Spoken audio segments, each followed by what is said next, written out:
Hey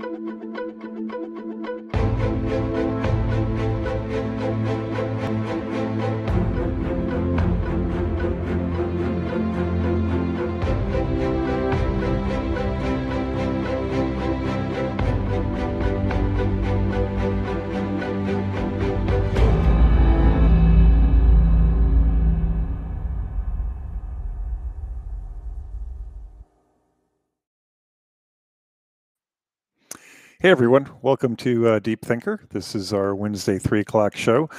Today we've got a pretty interesting topic, maybe a little arcane, but I think people will find it interesting.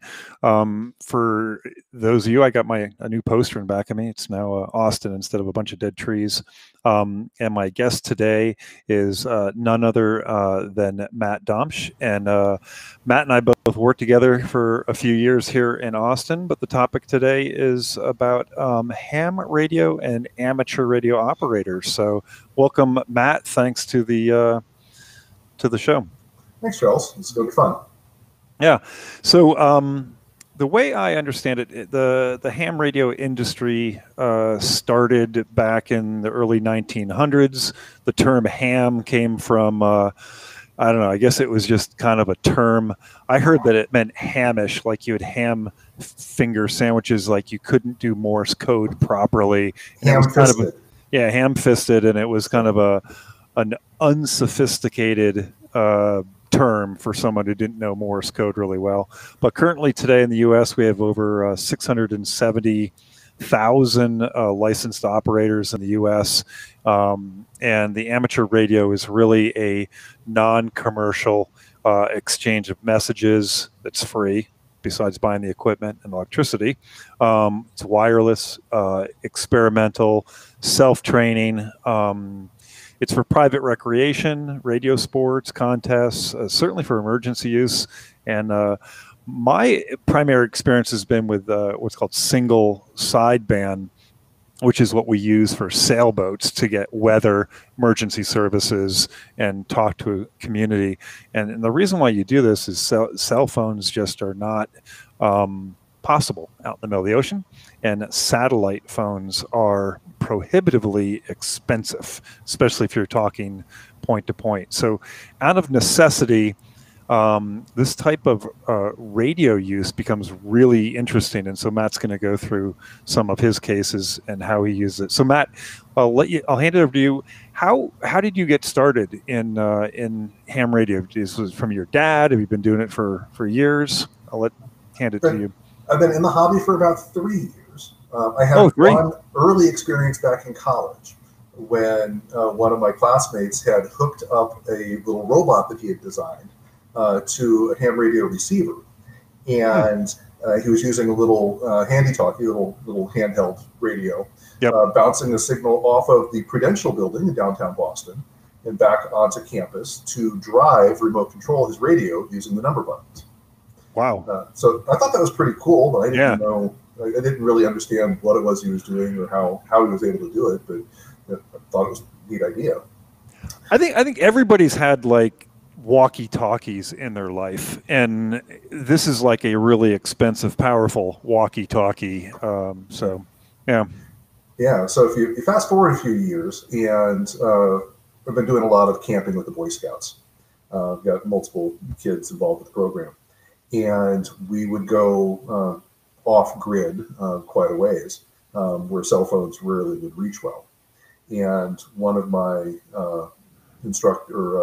co-instructors asked me if I would help teach the Radio Merit Badge class, because it's one of the options Scouts can do, teach them about the technology and how it's useful for more than just chatting with your buddy in the next campsite over. Right. But I didn't know really how they worked. I'd had enough electronics in college to remember the basics, but didn't truly understand how radios worked in any detail. So I wasn't in a position to be able to offer or help him teach this class, but he said, here, take the book that the ARRL, one of the large national organizations for radio amateurs, publishes. Go read this book, come back to me next week, and then you'll know enough to help you teach the class. Now, I read the book and I was hooked. Cool. But so that was exposure when you were a kid, but you've been doing it more seriously in the last 3 years or so. Well, as an instructor, really, for the last 3 years or so. Yeah. Okay.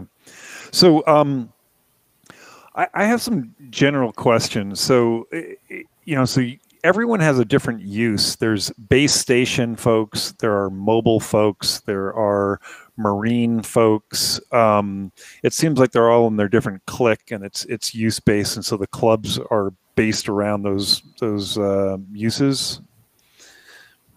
I think that's true. The form follows function. And so you'll have folks with small handheld radios, kind of like this, for when you're out and about. You don't have a giant battery on it, but it'll get you for half a day or a day worth of use. Real easy to drop into a backpack and go somewhere. Real easy if you're doing some community service and you're trying to coordinate different events, say at a parade or a marathon, we're helping work aid stations. One of the big bike rides here in Austin, between Austin and Houston, the MS 150, brings out quite a number of amateurs to run the sag wagons and the rest stops and coordinate communication between all of those. Again, some of those are pretty far off the major highways. That makes a lot of sense. Not perfect. I didn't think about it. I talked to a friend who's in Santa Clara, California. I mean, that's like the heart of Silicon Valley. And he, at times, has sketchy cell phone. I mean, it's the weirdest thing. I'm like, dude, you're in the center of tech, the center of the universe for tech, and your cell phone keeps dropping and has one bar, and you're in Santa Clara and Sunnyvale. So, get yourself out into any rural area. And if you just need to communicate locally meaning people that are part of that bike ride or part of your camping expedition or your sailing flotilla, why spend $5 a minute on Iridium satellite and you just radio each other? So I want to put up two diagrams here and have you explain them, because there's a lot of different frequencies and there's a lot of different misconceptions. The first one I'm going to throw up here is what I see is this is the long reach, and this is what we did with single sideband, is we're actually bouncing a signal off of the ionosphere, because if we have any flat earthers joining us today, I can't help you out, but the earth is round, and so line of sight are things like microwave towers. I don't know any other examples, but television. Television, terrestrial television, terrestrial radio. Line of sight commercial radio is all line of sight. Yeah, so here you have to get around the curvature of the Earth, and so you can actually skip a signal off the ionosphere. Now, you need some serious electrical, amperage to be transmitting these things. Now, receiving takes less, transmitting takes more energy. But this next diagram I'm going to throw up here is there's a bunch of different ways. So Matt just showed you his portable device. You can have a base station device, which is like equipment that looks like this, and you can have a room as cluttered as that. And then there are some good folks that put up these wonderful things called repeaters. So your mobile device can hit a repeater that then gets out. So Matt, a question for you is this is kind of like an ecosystem of folks that are out there. They may be in place, they may be reliable, they may not be. How do you track or find out repeaters and things? Sure. In almost all cities and counties, you'll have an amateur radio club. Here in Austin, the Austin Amateur Radio Club operates a handful of repeaters, a couple of them up on top of the 1,000-foot television towers over in Westlake. Okay. And they have fantastic range. Right? Wow. They can get 30, 40 miles out pretty easily. Wow. I'm routinely out in Bastrop and can hit the repeaters in Westlake from Bastrop with 5 watts on a handheld. Wow, that's really good. Pretty nice. There's also online sites like repeaterbook.com where you can punch in the address or area that you're going to, and it'll tell you about all of the repeaters that are in that area. So this summer, we went on vacation out to East Texas, out near Lake Sam Rayburn.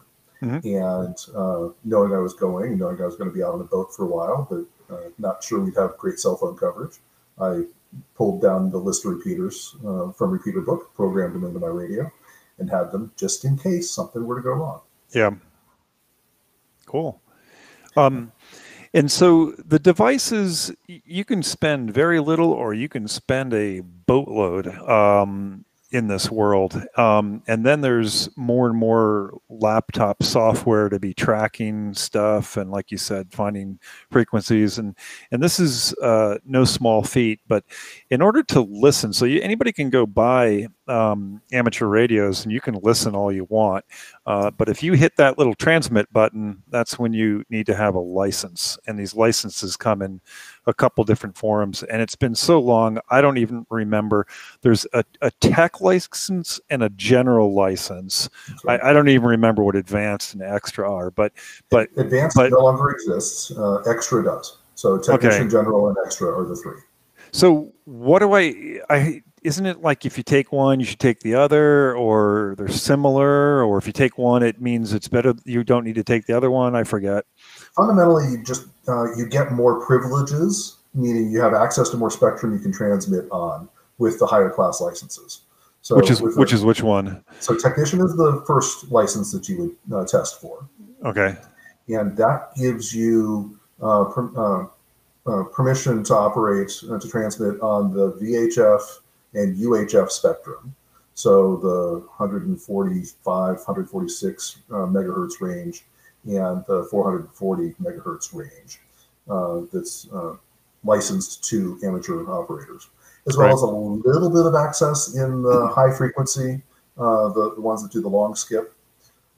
So a technician class license is really good for local operation. You're talking to people on repeaters in your town, your camping expedition split up into a couple of groups, and you want to talk back and forth to each other. Line of sight, relatively short distance kind of operation. Right. As well as a lot of your local emergency communication needs. So I'm confused. Do I have to take one before I take the other, or? Okay, I do. And can I take both at the same time or something? Or yeah, you can sit down and take the technician test. It's 35 questions. Okay. And multiple choice, A, B, C, D.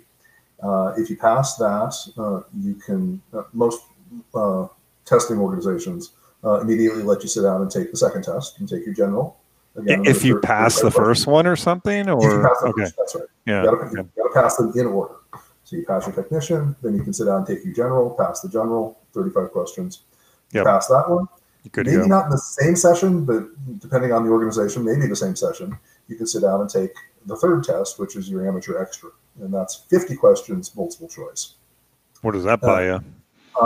That provides you all of the spectrum privileges that are afforded under the FCC regimes. Okay. So that gives you full access to the spectrum. General gives you your high frequency, your 10 meter, 20 meter, 40, 80, and a couple of the others. The high frequency long skip, like your first diagram. Yeah. On most of the spectrum, but not on some of the choicest bits of the spectrum. The clearest signals tend to go through.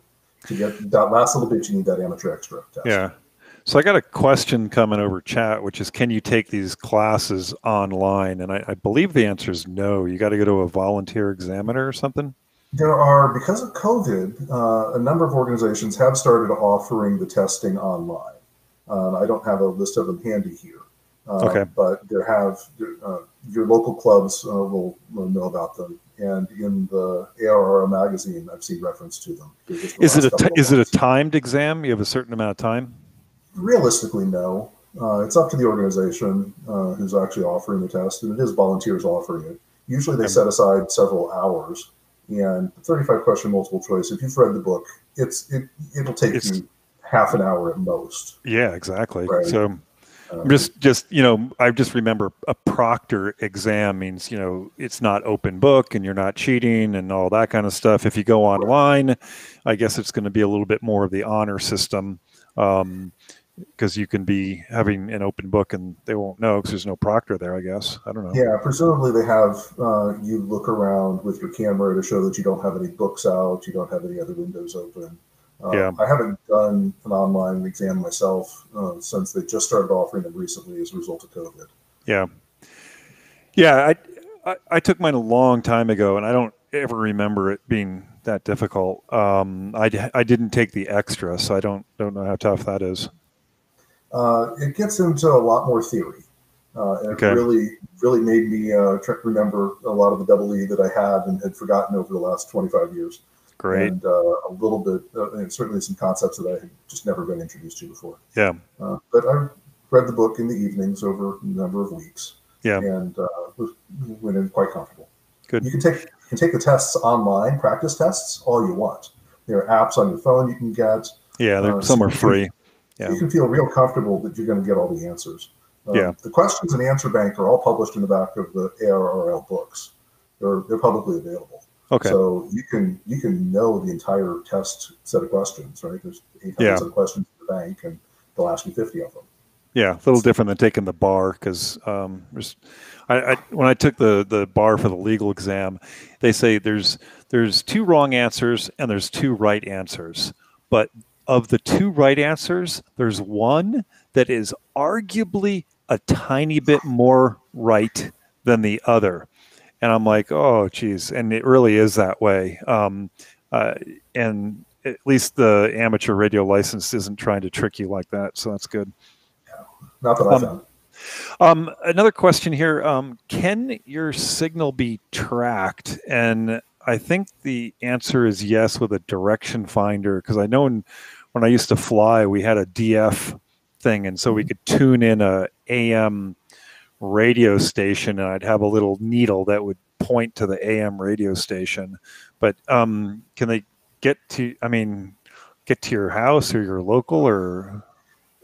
Two answers to that. Number one, you can intentionally broadcast your location when you are out and about. So this radio that I have here has a built-in GPS. Okay. Yeah. Okay. And one of the mechanisms, amateur packet radio system or reporting system, APRS, is a mechanism where it broadcasts out a beacon every so often with your GPS coordinates. Cool. So if you're out and about and you want people to be able to follow you on a map, these are really handy things to have. Oh, so it would do breadcrumbing to some web app so people can see where you are in the forest. That's exactly right. Yeah. So that's handy. There's a whole another area of the hobby called fox hunting, which is you put a radio transmitter, probably a little low power transmitter somewhere secret, hidden. Wow. And you have teams of people or individuals out there trying to figure out where that transmitter is. You go on a transmitter hunt. Wow, like geocaching or something. So exactly, they call it fox hunting. Huh. And for that, you use like in your airplane example, you use an antenna that helps provide a better, stronger signal when you're pointing in the right direction, and a weaker signal when you're pointing off, and you use that to triangulate the location. Very cool. So I guess that's part of the radio sports world there. That's right. Got another question. Can you swear on the radio? Not supposed to. Yeah. Every now and again, you'll get people to do it, but it's pretty rare. Yeah. I get another question. When you're signing off and someone says 73, what does that mean? Sure. 73, like a lot of the other, there's shortcuts, if you will. 73 simply means best wishes. Okay. Now, do you have the example for the text world of OMG LOL? No, that one I don't have. And I'll be honest. Most of those are used on the little short codes. We call it Q codes. They're used in conversation. It originally started from Morse code. To shorten a long question that you would ask regularly into 3 little characters. Got it. What's your QTH? Where is your home? Okay. Right. So one of the most popular questions here is cost, and so I guess the way to answer that is, what's your use case? You know, are you doing, are you camper vanning and you want to be mobile? Are you doing a base station? And I guess you have to answer that question first before you can go into the cost question. You really do, because you can spend as little as $25 or $30 for an introductory radio that's, you know, a little handheld. That's perfectly adequate for a lot of use cases. Yeah. You can spend tens or hundreds of thousands of dollars if you so choose. You know, setting up a contest station with multiple operating positions. You can have multiple, you know, club members operating there simultaneously, with giant, you know, 100-foot towers in your yard, and, you know, very expensive antennas and lightning protection. Yeah, I've watched a bunch of interesting YouTube videos of just the layout. This is a really low quality picture here, but it gives you, sorry it's so grainy, I couldn't find a higher quality one, but you look at all this crap and you're like, oh my god, you know, dual screens. And so in this mess here, you know, there are speakers and microphones, there's a clock, there's a bunch of laptops, microphones, you know, keyboards, but each of these pieces of equipment have a specific use, whether it's for tuning, for DC power, backup, I don't know what, but there was some fantastic guys who've been working optimizing their base station layout, and it was, you know, learn from those guys if you want to take a look at it. Are you at that level, or are you more? Mine's pretty simple. I've got a handful of these little handheld radios, again, because they're convenient. I've got a mobile radio that I use as a base station. Now, is that attached to a car? It is not. Okay. It's I've got mine. It's a Yaesu FTM 400, and it's a very nice radio. I've got the same one in my car and in my truck, so I've got the same programming set up for all three of them. But three different units. Three different units.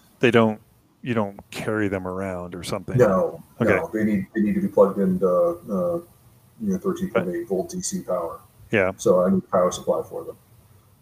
And that I use that for talking to friends here in the local area, as well as using some of the internet connected repeater systems, so you can talk to other folks around the world on these VHF and UHF frequencies. So I hear a lot of people wanting to go off the grid. They get themselves a, you know, Mercedes Sprinter van or minivan or something. They put bunks in it and head off into the wilderness. And oh shit, my cell phone doesn't work. So a handheld device isn't going to buy you too much besides, you know, a high-end walkie-talkie-ish thing. So if someone was doing that off-the-grid camper van thing in remote areas, what would they need? Because they got to have some kind of a larger antenna. They've got a better power source. They don't have to have something that fits in their pocket, of course. And I imagine this setup is a little bit more expensive and complex than just a citizen band radio. Because CB radios, to me, it's like, man, it's like if you're on the freeway, it does like a mile in front of you, a mile behind you. And that's it, man. It is so limited. CB citizen bands, and that's intentional.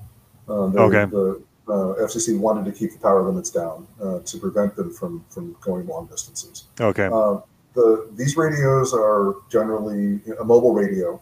It's the same size as a CB radio. Right? It's about like so as the base unit, and another about like so as maybe the display unit. Sometimes it's on the same unit. Sometimes they're two different ones. Okay. In my case, they're two separate ones with a cable between them. Yep. And then you need an antenna on top of the vehicle. In my case, I've got a very inexpensive magnet mount antenna for my car. About 19 inches tall. Sits on a magnet on the roof. Very simple.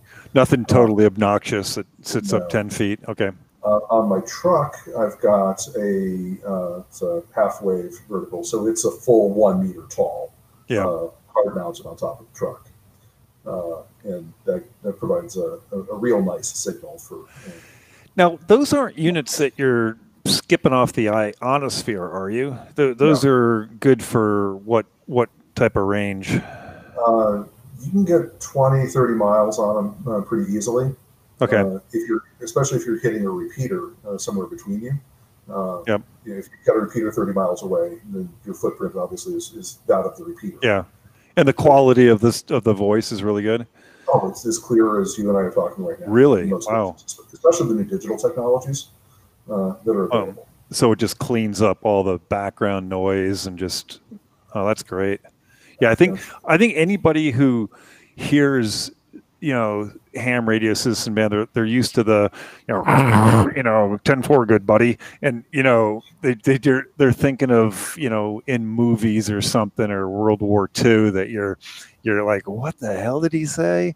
That they don't understand that the quality is really as good as what you're getting on the internet. So absolutely, a lot of and you've got internet linking between a lot of the repeater systems these days, so you might have a much longer reach, even though you're using all the frequencies that were originally designed for relatively short line of sight range. Oh, now, I saw that. Mobile. You asked about mobile. You can also get mobile radios that have the high frequency, the ionospheric skip, the real long distance. I personally don't operate that way, but I know a number. Because you don't need to talk to someone in Argentina or something. Not for my truck. Yeah. Again, so it's like, oh, great! I can pick up someone in Guatemala. Now what I do? So that seems to be more for the base station type folks that are out there. That's right. Now we're coming up on the bottom of the hour. My last question, and again, this is my ignorance from the sailboat single sign-on world. You can get people to connect you to a landline, and so. With single sideband, we were out sailing, and I don't know, someone had to make a phone call, and so we could talk to someone who then connected us to a telephone. Now the person on the phone is all freaked out because they don't understand that it's simplex, not duplex, and there's a delay, and you have to say, "Hey, this is Charles. I'm in the middle of the Pacific. Over." And so you can't talk on each other. Is there the same thing in the ham world for that? There is in a few places left. It's called auto patch, where a repeater you can punch in special codes on your the touch tone codes on your handheld or on your mobile radio handset, and dial phone numbers. And the repeater is connected to a phone line that makes that transition for you. Yeah. Huh. In practice, those cell phones have gotten so good that almost nobody offers that anymore. In addition, a lot of the systems that were built to do that auto patch function at the repeater sites were never upgraded to handle 10-digit dialing. Oh, so as 10-digit dialing rolled out across the country, it sounds like a hardware became obsolete. That's funny. That's like a Y2K problem. Yeah. Yeah. So there are no more systems here in the Austin area that offer auto patch. Yeah. And honestly, when I've looked when I've traveled to other cities, and I haven't found any. Yeah. So I've also never needed to use it, so I've been fortunate that way. Right. Cool. Well, that's it for our 30 minutes. I greatly appreciate everyone joining in, and thanks to our guest today, Matt Domsch. And hopefully this gives people at least the intrigue to possibly, get into this world, and at least know that there's an option out there if you do decide to go off the grid. Everyone's going to have a handheld GPS, but you may want some communication method, because I can guarantee you your iPhone whatever is going to be pretty much just good for playing solitaire, and that's it. So great. Well, thanks, Matt. Appreciate your time, and we'll pick this up next Wednesday. Thanks again, Matt. We'll see you. Thanks, Charles. All right. See you.